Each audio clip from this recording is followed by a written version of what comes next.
On vous souhaite la bienvenue dans Les Vraies Voix. Je suis pas prête. Philippe David, je suis pas prête. Oh, mais si, vous êtes toujours prête. J'ai pas fait mon petit ménage, j'ai pas fait tout ça.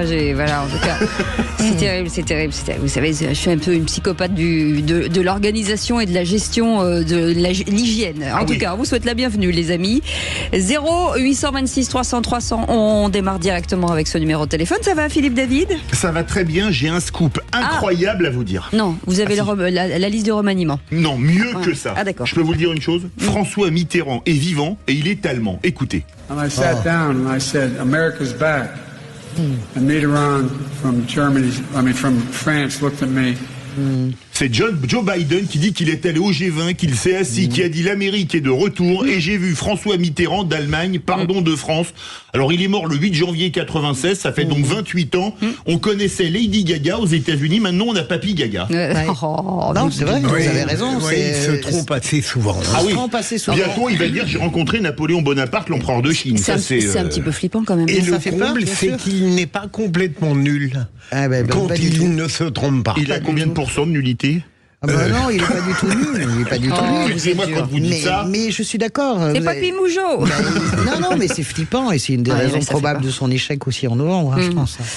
En tout cas, vous pouvez commenter bien entendu cette information. Allez, on démarre tout de suite le sommaire de cette émission. 17h30, le grand débat du jour. 28 jours après la nomination de Gabriel Attal à la tête de Matignon, la composition finale du gouvernement devrait être annoncée ce mardi, en tout cas on l'espère. Des postes clés à pourvoir, notamment dans le secteur de l'industrie, des comptes publics, des transports, du logement. Une situation délicate, en tout cas pour la future Amélie Oudéa-Castéra. Est-ce qu'elle va rester au sein du gouvernement? En tout cas, son sort devrait être déterminé dans peu de temps. Oui, alors parlons vrai. Que cache ce laps de temps? 28 jours, un mois pour nommer un gouvernement. C'est 28 jours depuis la nomination de Gabriel Attal. Est-ce que c'est difficile de trouver des candidats vu la conjoncture politique? Tiens, pensez-vous que d'autres ralliements après Rachida Dati vont avoir lieu? Remaniement, vous attendez-vous à des surprises? Eh bien, vous dites non à 91%. Et évidemment, s'il tombe pendant les vraies voix, vous en aurez l'exclusivité en direct. Et puis le coup de projecteur des vraies voix, c'est à 18h30. Nicolas Besson, qui est le nouveau procureur de la République de Marseille, qui a annoncé hier l'arrestation de 14 personnes dans plusieurs régions du pays. Ils sont soupçonnés d'avoir fait partie d'un trafic d'armes fabriquées par des imprimantes 3D. Oui, vous avez bien entendu, des imprimantes 3D entre la France et la Belgique. Ces armes ont été saisies, déjà populaires en outre-Atlantique. Ces armes foisonnent sur le marché noir. Alors parlons vrai. Craignez-vous avec la possibilité de fabriquer des armes avec une imprimante 3D que tout le monde ou presque puisse un jour en fabriquer chez lui? Est-ce que pour se défendre, les gens ne vont pas être tentés d'en fabriquer pour eux-mêmes? Trouvez-vous normal qu'on puisse acheter ce type d'armes en ligne sur des sites de vente entre particuliers? Fabrication d'armes à feu sur imprimante 3D, craignez-vous une explosion du nombre de détenteurs d'armes? Eh bien vous dites oui à 61%. Vous voulez réagir, le 0826 300 300. Et on en parlera avec Bruno Bartocchetti, qui est secrétaire national chargé de la zone sud pour le syndicat Unité SGP Police Force Ouvrière. On vous souhaite la bienvenue, c'est Les Vraies Voix jusqu'à 19h. Les Vraies Voix Sud Radio. Avec Philippe Bilger. Bonsoir Philippe Bilger. Bonsoir. Encore une actualité bien fournie, cher Philippe. Oui, Françoise Degois, éditorialiste Sud Radio. Bonsoir Françoise Degois. J'étais en train d'imaginer Philippe David avec un petit pistolet en mousse là, en train de faire Non, mais parce que pendant qu'il parle, je le nettoie, vous avez remarqué? mais c'est complètement délirant. Il enlève la sueur. Elle est complètement délirante. Elle est délirante. Vous êtes... Non, mais c'est à la limite de la psychose là. Non, mais sérieux. Mais Mordicus. Mais oui, Mordicus, Cécile de Mordicus. Luc Gras est avec nous, politologue. Bonsoir Luc. Comment ça va? Bonsoir à chacun. Ça va bien. Je vois que les choses avancent bien entre là, Philippe on a le David et Cécile chroniqueur, Dominguez. on n'a pas le politologue ou l'expert. C'est le chroniqueur. Les deux à la fois. Attention. Mais c'est un fou. Quand il est chroniqueur, vous allez voir, c'est un fou. Luc Gras, il pète un câble, hein, Luc. Mais pas tout de suite. Non, je suis très, très frappé par la proximité que vous avez tous les deux et j'apprécie parce que ça se ressent dans l'émission. Il y a une convivialité. Il est sérieux en fait. Il blaguait pas.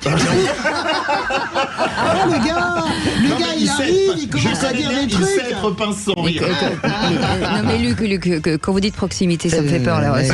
Jusqu'à quel moment, à quel endroit? Intellectuel, cher Cécile. Et vous verrez comme il sait l'avoir avec nous.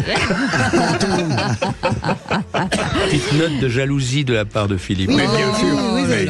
Il a toujours des Philippe. J'aimerais tellement être le seul, comme dirait Johnny. Ouais, c'est vrai. Que monsieur. Allez, on y va. On va à ce numéro 0826 300 300 et c'est Muriel qui est avec nous de Béziers. Bonsoir Muriel. Bonsoir Muriel. Bonsoir tout le monde. Bonsoir monsieur Bilger. Bonsoir. Voilà. Je suis ravi d'être distingué. Je vous vois sans arrêt avec Pascal Pro le matin. Ah, d'accord. Elle vous regarde. Il est beau, hein, Philippe Bilger. Mais je vais y aller ce soir, justement. Voilà. Et ben voilà, ça lui fait un chant de la gorge. Je vais vous faire part d'un coup de gueule que je développerai après. Dans les nominations qui vont arriver, sincèrement, j'aimerais pas qu'on nomme Bayrou à l'éducation nationale. D'accord, voilà. On en parle dans un instant. Vous bougez pas, Muriel. Vous êtes notre vraie voix. Vous allez devoir jouer contre les éditorialistes aujourd'hui. En attendant, on écoute le répondeur 0826 300 300. Oui, bonjour, je m'appelle Émilie, je vous appelle de région bordelaise. Alors effectivement, à partir du moment où un ministre a trempé dans une magouille financière, à partir du moment où il y a des détournements, en fait, on est sur de l'argent public, c'est du non-respect, on ne respecte pas le peuple français, parce que la richesse de la France, ne l'oublions pas, c'est les Français, quel que soit leur domaine de compétences. Voilà, c'est nous qui travaillons, c'est nous qui faisons marcher la France. Hein. Donc, j'estime que les finances publiques doivent être respectées. Et je pense qu'un ministre qui est pris la main dans le sac doit partir. Merci, bonne soirée. C'était une réaction d'Émilie au sujet du duel qu'il y a eu hier entre Philippe Bilger qui disait qu'un ministre, un homme politique mis en examen doit démissionner, alors que François-Elisabeth Lévy et notre troisième vraie voix était Jean Dorido disaient que non. Qu'est-ce que vous en pensez? Parce qu'il a été mis en examen, mais il a été innocenté quand même. Oui, mais je suis heureux d'entendre Émilie parce qu'elle confirme en effet ce que j'ai cherché à dire hier et elle contredit ce que j'ai entendu dans la matinale entre nos trois amis, Elisabeth Lévy, Éric Revel et Monsieur Katni, eh bien, qui étaient tous les trois sur la même longueur d'onde. Je regrette, moi je considère que ça n'est pas un scandale de faire démissionner lorsqu'on a été mis en examen pour plusieurs raisons, mais je serais trop long de nouveau, ma chère Cécile, je préfère arrêter. Oui, bien sûr, je suis absolument d'accord avec Philippe Bilger, je pense qu'il y avait une jurisprudence Jospin qui était très très bien. Je veux bien qu'on défende tout, la présomption d'innocence, parce qu'on peut la mettre à toutes les sauces, mais à force de mettre la présomption d'innocence à toutes les sauces, en réalité, on l'affaiblit. À partir du moment où il y a un soupçon, moi je me souviens de Dominique Strauss-Kahn soupçonné sur la NEF, il part directement. Aussi brillant soit-il, il est ministre de l'économie et des finances, il quitte immédiatement Bercy, et je trouve ça sain. Après, il a été blanchi, ok ? L'enquête sur la NEF a donné vraiment, lui a donné quitus. Mais la réalité, c'est que je pense que c'est beaucoup plus sain. À force d'accepter ça, et ça, finalement, tout est dans tout se vaut, ça m'insupporte. Le grain, un mot rapidement. Je suis assez d'accord. François Bayrou, avec vous deux, François Bayrou a été délivré de toute accusation. Il n'en demeure pas moins que dans la décision, il y a quand même d'autres personnes du MoDem qui ont été accusées. Donc il a simplement été accusé et condamné. Pour manque de preuves. Et il y a donc simplement le fait que François Bayrou n'a pas été reconnu comme une sorte de parrain qui aurait tout organisé. C'est ça la réalité. Il a été délivré de cela. Sur le fond, je suis d'accord avec Françoise et Philippe, c'est que la politique, c'est pas n'importe quoi, c'est le service des autres. Et c'est pourquoi on peut exiger une exemplarité. On n'ira pas me faire croire que de la même manière que pour le remaniement, il n'y a pas suffisamment de compétences dans ce pays pour qu'on puisse se passer de gens mis en examen. Autrement dit, dès lors qu'on est mis en examen, c'est quand même qu'il y a quelque chose dans le dossier qui justifie qu'on le mette en examen. Mais et c'est déjà trop pour pouvoir représenter la République. Oui, mais je me pose une question, Philippe Bilger. Est-ce qu'on ne se souvient pas plus des mises en examen que des relax? Parce qu'on a l'impression que les relax, c'est passé comme ça. Sûrement, mais là, vous avez raison. Mais c'est important quand même, c'est important. Bien sûr, vous avez raison, Cécile. Ça veut dire qu'après, lorsqu'on se met en retrait, et je suis heureux de voir que Sud Radio démontre qu'il n'y a pas de pensée unique, puisque nous sommes trois, nous pensons rigoureusement le contraire de ce que... Vous avez raison. Regardez Olivier Dussopt, personne n'en a vraiment parlé de ça. Oui, parce que là, il y a un appel pour l'instant. Oui, parce qu'Olivier Dussopt n'est pas une personnalité de premier plan. Quand vraiment il est ministre. Hein. Oui, mais quand Laurent Fabius est relaxé par la Cour de justice de la République sur l'affaire du sang contaminé, on en a autant parlé que de l'affaire du sang contaminé. Quand Strauss est relaxé sur la MNEF, on en parle autant. Je pense qu'aussi c'est la dimension de la personnalité qui compte. Allez, 0826 300 300, mais Muriel. Oui, je suis avec vous. Muriel, on vous écoute. le mot de la fin justement sur Alors moi, pour Bayrou, c'est pas du tout une question là de condamnation ou de non condamnation. C'est simplement qu'il est commissaire au plan. Hein, il a rien perdu. Mais la seule chose, c'est qu'il est vieux et que pour être à l'éducation nationale, moi j'étais ravie quand ils ont nommé Attal, et pourtant je ne suis pas macroniste, mais c'était un jeune, c'était quelqu'un qui redonnait un souffle à l'éducation nationale. Voilà. Alors qu'il aille avec ses chevaux, qu'il plante ses choux, et qu'il ne fasse pas tuer. Voilà. Ah bah d'accord. Bienvenue François Bayrou. Oh non, mais attendez, il a fait quoi pendant ces années-là? Mais Muriel, rien du tout. Vous avez absolument raison sur le commissariat au plan, il n'a rien fait. Il a plus la rue durant 7 ans. Allez, merci en tout cas Muriel, vous bougez pas. Dans un instant, les 3 mots dans l'actu avec vous, mon cher Philippe Bilger. On parle de quoi? Procureur, donc. Le réquisitoire du procureur. Alors, qui a raison, la journaliste ou le président? On en parle dans un instant. 0826 300 300, ce numéro est donc le vôtre. On vous attend. Vraie Voix Sud Radio, 17h-20h, Philippe David, Cécile de Ménibus. Si vous venez d'entendre ce jingle, c'est que vous nous suivez et pour ça on vous remercie puisque vous êtes chaque jour de plus en plus nombreux. Vous pouvez aller découvrir notre nouveau site internet parce que depuis ce matin, voilà, refondation du site, modernité, c'est très joli, très belle photo de Philippe Bilger, de Françoise Degois. Mais on ne nous dit rien dans cette maison. Ils ont vu la photo, il y a une fuite de certains auditeurs. Et pourquoi? Je parle de la mienne. Non, pas du tout. Pourquoi on ne nous dit rien dans cette maison? Parce que pour qu'on ait une bonne surprise. Parce que je vous le dis là, et quand vous allez voir, vous êtes waouh, magie, c'est beau. Merci, merci, Mordicus. Mordicus. Cécile de Mordicus, ça lui va bien, non? Ouais, absolument, tout me va bien, moi. Philippe Bilger est avec nous, Françoise Degois et Luc Gras, politologue, et vous au 0826 300 300. Dans un instant, les 3 mots dans l'actu, c'est avec Félix Mathieu. Bonsoir Félix. Bonsoir Cécile, bonsoir tout le monde. De quoi parle-t-on? De cette enquête ouverte sur la rémunération du président du comité d'organisation des JO, Tony Estanguet, de l'heure du remaniement qui pourrait arriver d'une minute à l'autre, et puis de cette récession sexuelle. Figurez-vous, les Français n'avaient jamais aussi peu fait l'amour depuis un demi-siècle selon un sondage. En 3 mots, ça donne remous, remaniement et libido. Parlez pour vous. Allez tout de suite le réquisitoire. Et puis ça concerne petit classe d'âge. Le réquisitoire du jusqu'à 25 ans. Allez, on y va, le réquisitoire. Mais oui, je vais préciser. Vraie Voix Sud Radio, le réquisitoire du procureur. Philippe Bilger. Philippe, il est en décalage horaire aujourd'hui. Le réquisitoire du procureur. Vous avez parlé libido, il était prêt à faire sauter le réquisitoire du procureur.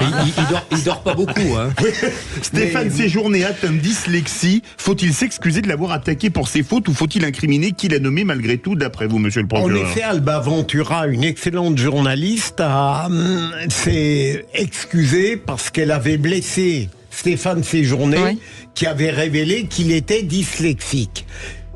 Et je me demande qui a raison. Est-ce qu'elle a bien fait de s'excuser ou bien est-ce qu'il faut incriminer le président qui, dans le vivier tout de même pas si pauvre de la politique française, va choisir à un poste très important un ministre qui avoue être dyslexique et qui fait des fautes de français. Ça n'est pas sa faute, mais il nous représente à l'étranger, même dans l'espace national.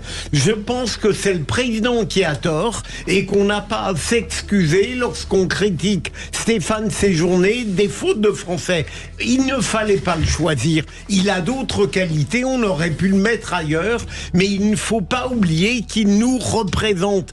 C'est une chose qu'on oublie en permanence. Françoise Degois. Moi, j'ai eu une très violente discussion, altercation avec le service de presse de La République En Marche, enfin de Renaissance, parce qu'il m'a été reproché d'avoir fait état de la dyslexie pour dire que mais je ne m'excuserai jamais. La réalité, d'abord, j'en ai marre de la post-théorisation. Et je pense que si Stéphane Séjourné est dyslexique, eh bien, c'eût été formidable d'en faire un vrai argument dès le début.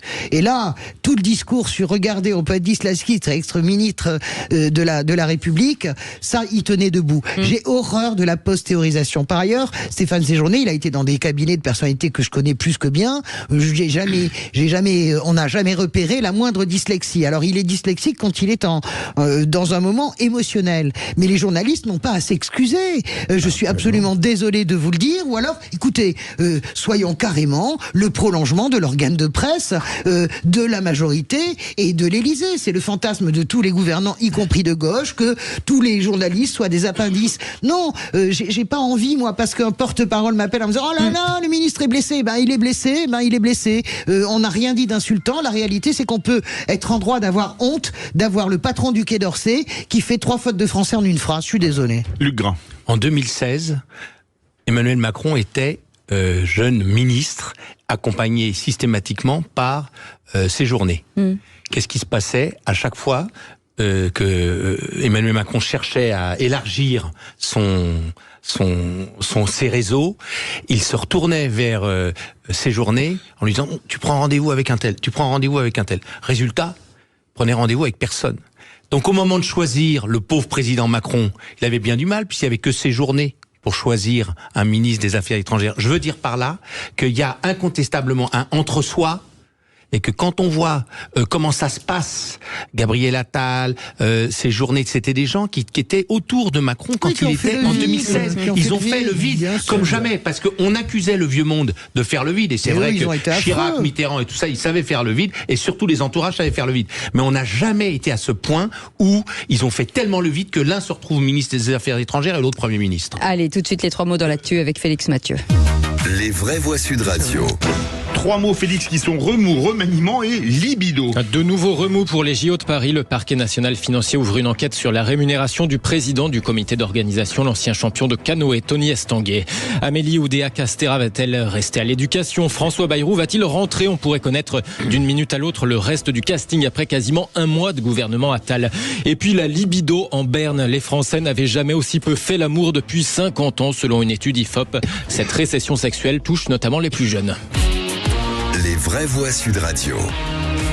Montrer que ces jeux seront différents, montrer que la France, quand elle organise les jeux, elle le fait avec ambition. Il veut des JO exemplaires, mais se retrouve au cœur d'investigation du parquet national financier. Le président du comité d'organisation des Jeux de Paris 2024, Tony Estanguet, visé par une enquête sur les conditions de sa rémunération. L'ancien champion de canoë a perçu 270 000 € bruts par an jusqu'en 2020, selon les chiffres communiqués dès 2018, soit tout de même 22 500 € par mois. Notre responsabilité, c'est de faire rêver. C'est vrai que ça fait un peu rêver. Cette rémunération était ensuite susceptible d'évoluer dans une limite de 20% en fonction de certains critères de performance.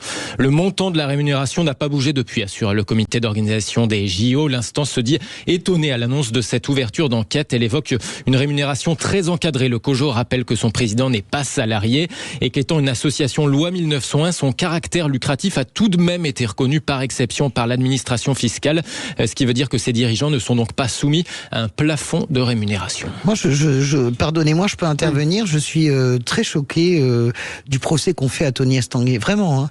22 000 € en fait qui touchent en commission, en facture, sur facture. En quoi c'est excessif? Vous vous rendez compte ce que ça signifie être le président du comité d'organisation d'un pays des Jeux Olympiques? Quel est ce sujet? Moi, je dis pas que 22 000 € c'est rien, mais quand 22 000 € en facture, ça fait 11 000 € net. Bien sûr, si vous enlevez vos charges, vous êtes à 11 000 €. Si tu enlèves les impôts, tu es un peu moins encore. En quoi est-ce que c'est extraordinaire? C'est qu'ils ne respectent jamais les règles. Il y avait, paraît-il, une règle dans le micro qu'on ne devait pas dépasser un certain montant. Lorsqu'il y a une règle, on la respecte. Non, ils l'ont pas dépassé apparemment. Oui, mais d'accord. Je sais pas, non, mais de toute façon, je mets pas en doute le parquet national financier, mais je trouve que c'est compliqué. Il nous compliqué. reste 2 minutes, les amis, pour tout faire. Allez, le deuxième mot, c'est remaniement. On attend d'une minute à l'autre le reste du casting gouvernemental. Ça va faire un mois que Gabriel Attal est entré à Matignon, mais seuls les gros ministres, entre guillemets, avaient été nommés. On attend les ministres délégués, les secrétaires d'État, notamment. La fumée blanche pourrait ne pas tarder, avec 2 questions. Amélie Oudéa-Castéra va-t-elle être maintenue à l'éducation et au sport, après toutes les polémiques? François Bayrou va-t-il, lui, entrer au gouvernement au lendemain de sa relaxe? Il semblait sous-entendre hier soir aux 20h de France 2 qu'il ne dirait pas non à l'éducation. Je pense qu'il y a un très grand trouble dans l'éducation nationale, pas depuis ce mois-ci, et que c'est un secteur, pour moi, vous savez à quel point j'y crois, à quel point je donnerais pour que on retrouve le moral, l'équilibre, l'envie d'enseigner sans trouble dans notre pays. Voilà, ça s'est dit l'air de rien. Comme pour charger la barque de l'actuel ministre de l'Éducation et des Sports, une grève des enseignants a été suivie aujourd'hui par 40% tout de même des profs selon le SNES-FSU. Troisième mot, libido, elle est en berne selon une étude IFOP. 76% des Français déclarent avoir fait l'amour au cours des 12 derniers mois. 76%, c'est 15 points de moins qu'en 2006 selon ce sondage et c'est le plus bas niveau depuis un demi-siècle. Nana et moi, on ne baise plus. Je suis rentré dans la phase. C'était mieux avant. Plusieurs indicateurs en baisse, comme le chantaient les Regals il y a quelques années. 4 sondés sur 10 déclarent le faire une fois par semaine, contre 6 sur 10 en 2009. Mais cette récession sexuelle touche en partie les plus jeunes. Chez les 18-24 ans initiés sexuellement, plus d'un quart déclarent ne pas avoir eu de rapport sexuel depuis au moins un an. C'est 5 fois plus qu'en 2006. Selon l'IFOP, une explication serait la concurrence des écrans. Une petite moitié des sondés reconnaît avoir déjà préféré une série ou un jeu vidéo. Mais il y aurait aussi une moindre pression sociale à la sexualité active. Autrement dit, eh bien, celles et ceux qui ne veulent pas le faire, eh bien, le disent plus facilement, tout simplement. Quelqu'un a quelque chose à dire ? Non, mais quand j'ai lu le sondage, pour rester sérieux, et j'espère que Philippe David ne rira pas, cette génération, j'ai été surpris de voir, non pas l'ascétisme, mais pour 1000 raisons, elle est moins passionnée par cette libido, par le bonheur considérable d'une relation intime que, me semble-t-il, nous pouvions l'être. Ça montre qu'on a une jeunesse qui change. Oui, je suis d'accord. Ce qui m'a frappé, c'est exactement ce qu'explique Frédéric Dabi et ce qu'explique l'IFOP sur le caractère asexué. Le caractère, oui, même asexué, de ne pas vouloir de relations sexuelles. C'est assez étonnant, mais ça m'étonne assez peu en réalité. Voilà. Luc, moi, je fais aussi un parallèle avec les naissances et notamment l'âge moyen. La naissance du premier enfant chez les femmes recule considérablement. Maintenant, je crois que c'est 31 ans maintenant pour le premier enfant. 31 ans, premier enfant. Quand je suis né, moi, j'étais le troisième enfant. Ma mère m'avait eu à 30 ans, c'était déjà tard. Donc il y a quelque chose de cette nature-là. Nous, on en veut du sexe. Et puis, il y a quelque chose de pas très étonnant. Il y a quelque chose de pas très étonnant, c'est que le monde est quand même très anxiogène, et que. Écoutez. Il y a quand même. Qu'est-ce que vous faites, Cécile Bénédicte ? C'est un jeu que nous a donné Brigitte Lahaye, Jouissance Club, avec des petites cartes. Allez-y, prenez une carte. Qu'est-ce qui a marqué dessus ? Il y a marqué quoi ? Raconte-moi ton dernier wet dream, c'est-à-dire un rêve sexuel. Écoutez, allez, on va partir en pub. Allez, je vais vous le raconter. La France gagnait l'Euro en juillet prochain. Ça fait rêver. C'est magnifique. Mbappé marqué en finale. Merci beaucoup, Philippe David, d'avoir cassé le mythe. Vous restez Philippe avec David nous. Jouer à la baballe. Vous restez avec nous dans un instant. On va revenir sur ce remaniement partie 2. Le gouvernement révélera tout à l'heure, on espère qu'il prendra la place pour combler les postes ministériels laissés vacants, Philippe. Oui, absolument. Alors parlons vrai. Est-ce que ce laps de temps, un mois pour nommer le gouvernement, ça cache des choses ? Venez nous le dire au 0826 300 300. Et pour le moment, sur Twitter, à cette question, remaniement, vous attendez-vous à des surprises ? Vous dites non à 90%. Aude attend vos appels, le 0826 300 300. Vos rêves érotiques, c'est vraiment du rugby ? Non, c'était du foot, là. Allez, à tout de suite. C'est du interdit aux moins de 18 ans, vos conversations, mesdames et messieurs, s'il vous plaît. Mais moi, je soupçonne des trucs chez Philippe Bilger, ça me rend malade, en fait. Tu sais, j'ai toujours été attiré par ce que je n'ai pas. Et encore, heureusement qu'il a été sondé par l'IFOP pour la libido, sinon les chiffres seraient encore plus catastrophiques. Sondé, les amis, comme vous y allez. Les amis, ce dîner de famille qui n'en finit pas, on a l'impression qu'il est déjà minuit, avec Philippe Bilger, Françoise de Goa et Luc Gras, qui est plutôt très sage. Luc, il écoute et il prend des notes. Oui, mais il note, et ça va. On va s'en prendre plein la patate. Allez, bienvenue à tous, 0826 300 300, c'est le grand débat du jour. Les vraies voix Sud Radio, le grand débat du jour. C'est la première fois depuis le début de la Ve République qu'on passe 3 semaines sans avoir un gouvernement au complet. Tous les membres du gouvernement seront présents derrière le Premier ministre. On parle de sortir un ministre d'il y a 30 ans à 73 ans pour faire un comeback au gouvernement. Je pense qu'il y a un très grand trouble dans l'éducation nationale et que c'est un secteur, pour moi, vous savez à quel point j'y crois. Oui, elle a eu une maladresse en tant que ministre de l'Éducation nationale, mais elle a eu un parcours exemplaire en tant que ministre des Sports. À peine un point après la nomination de Gabriel Attal à la tête de Matignon, la composition finale du gouvernement se fait attendre. Encore aujourd'hui, on espère des postes clés qui restent à pourvoir, notamment dans le secteur de l'industrie, des comptes publics, des transports et du logement. Et ensuite, cette situation délicate pour Amélie Oudéa-Castéra au sein du gouvernement, va-t-elle rester, oui ou non? Alors, parlons vrai. Que cache ce laps de temps, 28 jours depuis la nomination de Gabriel Attal? Est-ce qu'il y a un manque de candidats ou est-ce qu'il y a des problèmes de casting? Est-ce que vous voyez arriver d'autres ralliements, de LR, du PS ou d'ailleurs? Remaniement, vous attendez-vous à des surprises? Eh bien, vous dites non à 90%. Vous voulez réagir? Aude attend vos appels au 0826 300 300. Philippe Bilger, les noms qui sont annoncés, alors on imagine, comme il l'avait promis, un gouvernement resserré, on parle de moins de 30 personnes en tout, et il y a très peu de noms qui sortent cette fois-ci. Oui, alors, c'est tout de même une étrange manière de composer un gouvernement.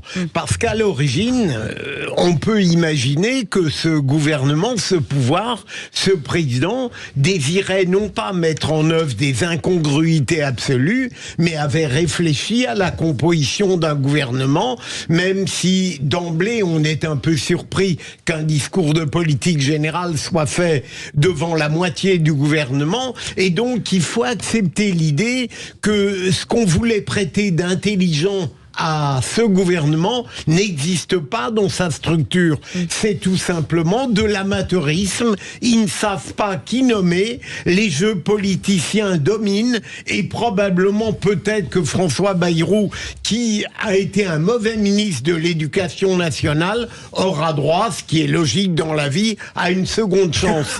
Mais je trouve que tout ça ne donne pas l'impression d'une cohérence affûtée. Françoise Degois. D'abord, je pense qu'Emmanuel Macron a besoin de poids lourds dans son gouvernement. Après, on pense ce qu'on veut de François Bayrou. Il n'en reste pas moins vrai que c'est quelqu'un qui a énormément d'expérience. Évidemment, je suis d'accord avec ce que disait notre auditrice. J'aimerais bien voir la moindre trace d'existence de son travail au commissariat du plan, parce que je pense qu'il n'y a rien. Mais je crois que avoir un Bayrou, c'est le dernier rescapé des gens qui ont fait l'élection d'Emmanuel Macron. Sans François Bayrou, il n'y a pas d'Emmanuel Macron en 2017. Parce que le maire de Lyon est parti, et paix à son âme, il est véritablement parti.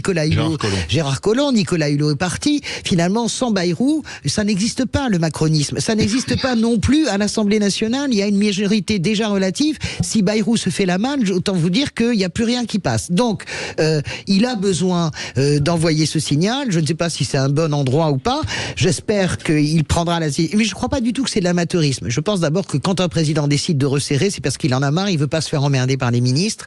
Il a besoin que Attal ait un minimum d'autorité. Donc 30 ministres, donc 15 à peine de plein exercice, ça divise par 3 ou 4 le nombre de SMS que vous recevez pour pleurnicher parce que machin m'a fait ça et truc m'a fait bidule.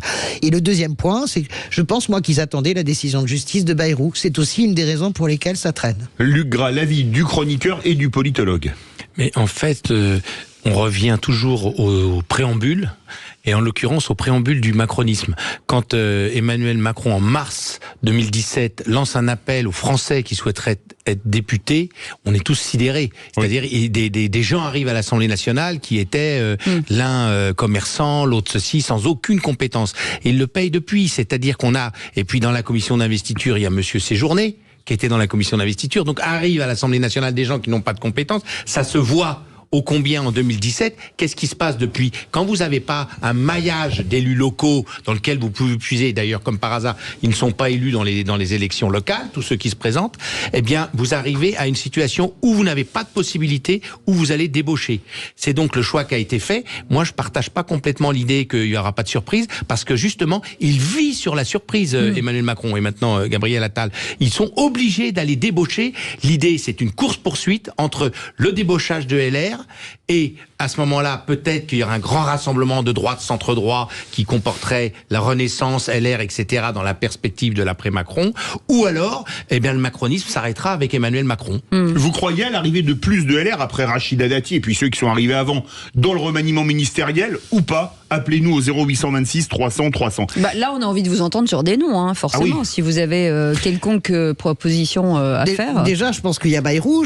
On parle de Sacha Houlier, président, parce qu'il va falloir voir voir aussi si Macron sauve ou pas les frondeurs. Hein. La loi immigration, ça a laissé des traces. Ils sont tous partis au premier lavage, hein, on est d'accord. Rima Abdul-Malak, Clément Beaune, voilà. Patrice Vergriette, ils sont tous partis. Aurélien Rousseau qui lui-même a démissionné. Sacha Houlier, président des lois, je dois quand même dire que j'ai été un peu étonné, mais agréablement surprise. Il faut quand même être bien solide dans sa tête quand on est président des lois pour voter contre une loi de son propre gouvernement. Je crois que c'est assez, ça n'est jamais arrivé. Sacha Houlier l'a fait. C'est pour ça qu'il a une chance d'être ministre. Est-ce qu'on le récupère à la jeunesse et au sport? Il est tout à fait possible. Ouais. Il est tout à fait possible. Il sera moins dangereux que là où il est. C'est compliqué d'attraper une personnalité comme Rachida Dati, qui n'est qu'un débauchage personnel, mais qui pourrait passer pour un débauchage général des Républicains. Quel cadeau les Républicains ont-ils envie de faire à ce gouvernement qui ne les fait que les trahir à force de jouer au plus malin? Regardez ce que Macron leur a fait, franchement, sur la loi immigration. Qui a envie de lui faire ce cadeau? Je ne sais pas, je vois pas de Républicains, je veux dire, de poids rentrer dans ce gouvernement. La réalité, c'est que là, c'est un combat de mise à mort avec LR. C'est-à-dire que plus ils débauchent sur LR, plus LR, ceux qui restent, vont être dans une incompatibilité d'humeur. Mais ils ont qu'à voter les notions de censure. Du coup, plus il va chercher les LR, moins il aura de majorité. Et l'enjeu principal de Macron, c'est d'aller chercher une majorité absolue à l'Assemblée. Donc c'est quand même assez curieux. Finalement, on en vient à penser que Sarkozy, quand il disait il n'y a pas d'autre choix que de faire une alliance de gouvernement entre LR et les macronistes, c'était au moins logique. Ouais. Allez, 0826 le politologue a raison. 300 Muriel qui est avec nous de Béziers. Vous en pensez quoi, vous, Muriel? Ah ben écoutez, de toute façon, ils n'ont pas le choix parce que partout, chez eux, ils ont rien. Ils ont rien. Ils ont rien, on les connaît même pas. Les trois quarts, on les connaît même pas. À part ceux qui passent à l'Assemblée un peu, là, voilà. Donc, ils vont aller chez les LR. Par contre, moi qui suis LR, je peux vous dire une chose. Nous, c'est clair, les adhérents. Si jamais il y en a qui repartent, c'est fini. On rend nos cartes, terminé. On peut pas. Macron est quelqu'un qui est tellement, c'est une girouette, hein, comme notre maire, nous, à Béziers, qui essaye de se placer partout. C'est votre point de vue. Robert Ménard, voilà. Que tout le monde, c'est l'ami de monsieur que j'aime bien, là. Philippe Bilger. Ah, je l'aime beaucoup. Philippe Bilger, vous l'aimez beaucoup, Philippe? Même Ménard, s'il devient un peu macroniste, c'est un gars bien. Ouais. Oui, il a été partout, il a été avec Le Pen, il a été partout. Ah, moi, je suis d'accord avec vous. Alors là, je suis d'accord avec vous. Franchement, c'est une fausse valeur. Non, mais c'est une fausse valeur, Robert Ménard, à mes yeux. C'est une fausse valeur. On a le droit d'évoluer dans ses convictions, non? Oui, mais là, c'est plus une évolution. C'est pas la girouette qui tourne, c'est le vent. Excusez-moi. Reprenez Robert Ménard. Écoutez, vous savez, il y avait une blague. Quand j'étais grand reporter à France Inter, il y avait une blague entre tous les journalistes. On se disait, si jamais il nous arrive quelque chose en zone de guerre, surtout n'appelez pas Reporters sans frontières, parce que c'est Robert Ménard qui gérait. Je veux dire, Robert Ménard, je veux bien qu'on en fasse un notable tout à fait respectable. Ça a été l'un des pires types dans ses déclarations sur l'immigration. Moi, je veux bien qu'il change, je veux bien qu'il évolue, mais je n'ai pas confiance dans sa sincérité. C'est ça mon problème. Je voudrais vous poser une question. En fonction du délai. Quand on voit le fiasco de la nomination d'Amélie Oudéa-Castéra, pour une affaire, franchement, ses enfants dans le privé, je vois pas où ça pose problème. Est-ce que là, pour les nouvelles nominations, on n'étudie pas au microscope électronique chaque candidat, déclaration fiscale, déclaration de patrimoine, revenus, ce qu'ils ont fait dans la vie? Déclaration tout court. Déclaration tout court, c'est ça. Non, mais c'est au scanner, bien sûr. Là, c'est au microscope électronique, même, non? Oui, bien sûr, c'est ce qu'on fait, mais je sais que François Hollande avait déjà, il y avait un grand candidat, un grand ministre très célèbre qui n'est jamais rentré au gouvernement à cause de son ambiguïté sur sa déclaration fiscale. Il est rentré après, d'ailleurs, chez Emmanuel Macron. Mais je veux dire par là que oui, vous avez raison. Ça fait partie aussi. Amélie Oudéa-Castéra doit partir, selon vous? Ou rester simplement au sport, par exemple. Moi, je pense qu'elle devrait partir parce que, encore une fois, on l'a dit il y a quelques jours, elle me fait pitié. Il serait normal de l'achever sur le plan ministériel. Heureusement, on a eu peur. Non, je veux dire par là. Je dirais pas de l'achever, de l'exfiltrer, parce que, en l'occurrence, le problème, tout le monde dit aujourd'hui, elle peut plus rester à l'éducation nationale. Laissons-lui les sports. Mais vous imaginez la France représentée au moment des Jeux Olympiques par Madame Oudéa avec tout ce qu'elle traîne comme image aujourd'hui. Même au sport, elle peut pas. Il vaut mieux qu'elle soit exfiltrée, qu'elle se refasse une santé. Un sportif, quand il se fait une élongation, il arrête et il reprend après, cher Philippe David. La politique, c'est une forme de sport très dur. Et vous ne pouvez pas porter sur le dos ce handicap qu'elle s'est mise elle-même par ses déclarations maladroites. Moi, je trouve, sérieusement, elle devrait. Elle ne pourra pas porter les Jeux Olympiques en ayant ce substrat qu'il y a là, que vous allez dans n'importe quelle campagne. Par contre, il y aura probablement des sénateurs qui seront nommés dans le gouvernement pour une raison simple, c'est que la crise de l'agriculture, les problèmes ruraux, etc., vous savez, ils résonnent pas à 10 ans au gouvernement actuellement. C'est-à-dire que quand ils font des choix, ils disent, oh là là, les territoires, là, ça bouge, il faut qu'on essaye. Donc, ils vont probablement aller chercher des élus de la zone issus de la France rurale. Des députés européens. Mais bien sûr, mais le sujet, d'accord, vous pouvez le faire, mais un remaniement aussi, c'est quelque chose qui doit s'expliciter, qui doit être, qui doit, comment dirais-je, comporter pas de la surprise, mais en tout cas quelque chose qui vous donne envie. Moi, je pense que pour le moment, la meilleure carte pour Macron aujourd'hui, c'est de refaire rentrer Bayrou. Il renvoie d'une certaine manière la force dans un grand ministère. Bayrou, vous savez, c'est un emmerdeur. Mais je le dis avec beaucoup de tendresse. C'est vrai, on l'appelait comme ça toujours l'emmerdeur du premier tour. Bayrou, personne ne fait mieux monter les enchères que François Bayrou. François Bayrou, il a été objectivement absolument sonné par caillou dans la chaussure. Ouais, il a été sonné vraiment par la nomination d'Attal. Il n'était pas d'accord. Et Édouard Philippe. Donc je pense que ce remaniement va réparer Édouard Philippe d'un côté Horizon et va réparer le MoDem via Bayrou. Allez, Luc, après un mot en quelques secondes. Il y a un faisceau d'indices qui montre que Bayrou va être nommé parce que d'abord dans les couloirs ça se dit beaucoup. Ensuite Bayrou, il balance beaucoup dans la presse. Il sait faire. Son caractère un petit peu rond, etc. À l'Éducation nationale, tout le monde sait que il y a deux options. Ou alors le réformateur, et c'est un peu Blanquer qu'on l'aime ou qu'on l'aime pas, et qui finit, ou Allègre, qui se font flinguer. Ou alors le gars qui fait rien, mais au moins qui calme tout le monde. Et Bayrou est probablement l'homme de la situation à l'Éducation nationale. Là, on lui pardonnera de ne rien faire. Mais tout ça souligne la faiblesse abyssale du corpus de la Macronie. Allez, 0826 300 300 avec Claire qui veut réagir. Bonsoir Claire. Bonsoir. Déjà, merci d'avoir passé la chronique l'autre jour. Avec plaisir. On parlait des agriculteurs, santé, éducation. Quand ça marche, tout marche. Alors moi, je n'attends rien de ce remaniement. De toute façon, Macron, il prend les gens, il les use et après il les jette. Il fait du recyclage. Et vous avez tout à l'heure eu l'auditrice Muriel concernant LR. Non, LR doivent rester eux-mêmes et ne pas s'allier et ne pas trahir sa famille. Et il y a des élus de base, de valeur, des jeunes et des gens qui sont bien. Et il faut surtout pas se rentrer dans ce piège. Voilà. Très bien. Elle a raison, Claire. Merci, moi, je ne suis pas du tout LR, mais vous voyez à quel point les Français, quand même, ils sont hyper politiques parce que il y a des gens d'avenir. Aurélien Pradé, c'est quelqu'un d'avenir. David Lisnard, c'est quelqu'un d'avenir. On voit bien que LR peut reconstituer. C'est comme au football. Hein. Bon, il n'y a pas de profondeur de banc pour le moment. Mais les stars on sont saute partis. une génération. On saute une génération, mais il y a quelque chose. Il y a la matière à reconstruire. Il faut surtout pas. Macron, c'est un boa constrictor, c'est-à-dire que il vous étouffe. C'est la stratégie de l'étouffoir. Et voilà. Donc, elle a absolument raison, Claire. Pour la santé des LR, il faut rester là où ils sont. Et cher François, c'est exactement la même chose à gauche. C'est-à-dire que les élus locaux, aujourd'hui, ils s'appellent pas Renaissance, ils s'appellent LR, mais ils s'appellent aussi Parti Socialiste, et ils s'appellent aussi Parti Communiste. Il y en a encore un peu. Donc franchement, il faut savoir que la France est restée ancrée dans les partis, entre guillemets, de gouvernement, et cette grosse parenthèse de 10 ans Macron n'a en rien entamé la qualité des élus locaux. En tout cas, je vous le dis tout de suite, François Bayrou est en top tweet. Bah oui. Je ne sais pas. S'il rentre pas ce soir, on a tous la radio, hein, mais bon. Allez, juste avant de partir au qui c'est qui l'a dit. Allez, un ministre, quelqu'un que vous aimeriez voir venir au gouvernement, Philippe. J'aimerais voir. Le problème, c'est que dans les LR, j'espère que personne n'ira. J'aimais les vieux, moi. J'aimais Le Drian. Le Drian, avec vous, Françoise. Moi, je redis François Bayrou parce que je suis très inquiète de la fragilité de ce gouvernement, de la fragilité de Gabriel Attal, et je pense que c'est pas ma came, François Bayrou, mais il faut un vrai puissant, un ténor. Ouais. Il faut un ténor dans cette équipe. C'est une très difficile question parce que les noms ne reviennent pas, mais par exemple, au sein du Parti Socialiste, il y a des élus de terrain, notamment un qui s'occupe beaucoup du social, etc. Ce serait très bien. C'est des gens comme ça. Ils vont tracer avec Macron.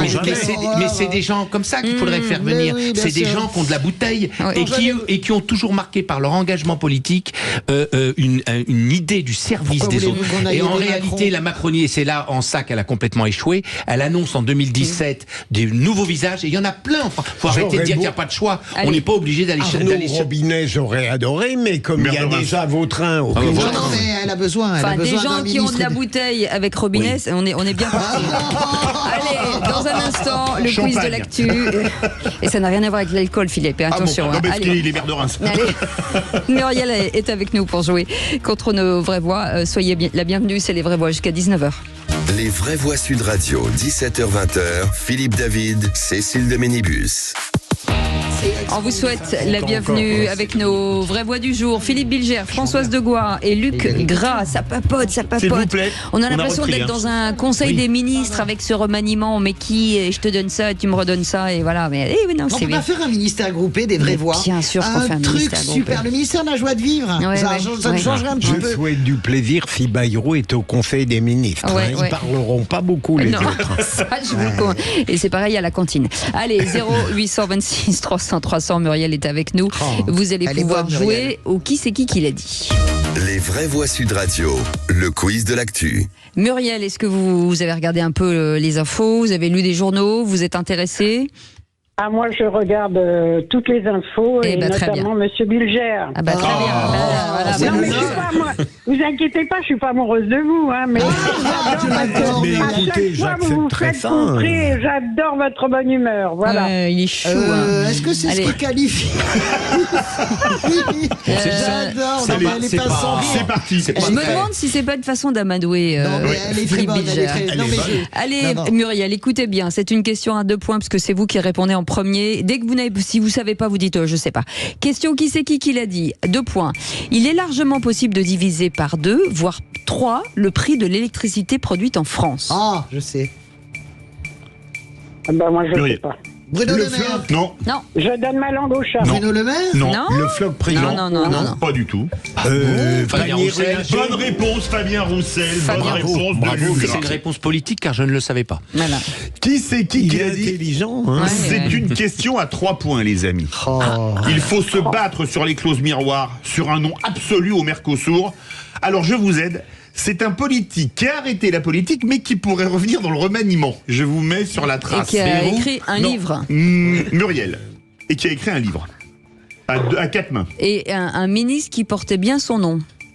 Ah mais je sais, mais qui c'est déjà? Muriel. Je l'ai au bout de... Je ne sais pas. Mais si, je l'ai au bout de... Et c'est la langue. Une région de France. Bourgogne. Mais non. Un ministre, une région de France. Langue au chat pour tout le monde. Ferrand. Eh ben De non, Normandie. Julien de Normandie. Qu'est-ce que je suis bête, il a écrit son livre avec Eric Orsena. Exactement. Et moi, je fatigue. Ah bah vous êtes au bout du rouleau là. Allez, une question à 2 points, ma chère Muriel. Qui c'est qui l'a dit? Ils ont la valeur travail dans la bouche, mais depuis 40 ans, ils écrasent le travail. Muriel.